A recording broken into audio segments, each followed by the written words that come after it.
Првиот човек на бугарската полиција, Иван Демерџиев, вели дека не бил соодветно испочитуван договорот со Македонското министерство за внатрешни работи за непречено чествување на роденденот на Гоце Делчев од страна на бугарски граѓани. Тој сега бара нова средба со Спасовски, и тоа под конкретни услови. Да биде во Делчево, и тоа да се случи до крајот на неделава. Деца български граждани бяха затруднени да преминат границата, в това число над 40 минути бяха проверявани полицейските сили, които беше одобрено да ме придружават при тази визита. Ние предприехме с Външно министерство действия още в самия ден. Поискал съм и обяснение защо и какви са причините.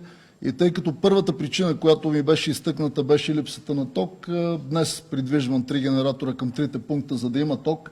Поддържаме комуникацията, но много ми се иска македонската страна да разбере, че пътя към добрите добросъседски отношения и пътя към Европа преминава през действия, а не през думи.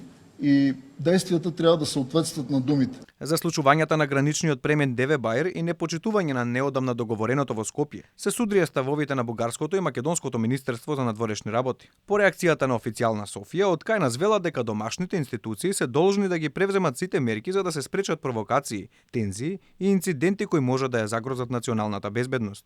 И покрај искажаната волја, Бугарија не направи доволно напори да спречи пристапување на радикални поединци на граничниот премин Деве Бајр, овозможувајќи на тој начин дел од нив да се однесуваат агресивно, да ги навредуваат и да применат насилство кон представниците на граничната полиција. Инаку бугарски активисти од радикалната партија Преродба беа приведени за нарушување на јавниот ред и мир. Судот ги казни со по 300 евра и 3 години забрана за влез во Македонија. Инцидентите следеа откако на нив не им се дозволи да ја преминат границата поради технички проблеми. Бугарскиот министер за внатрешни работи Демерџиев во саботата најави 3 генератори за надминување на проблемите на граничниот премин, а денес за бугарските медиуми тој вели дека го исполнил ветувањето и ги доставил генераторите.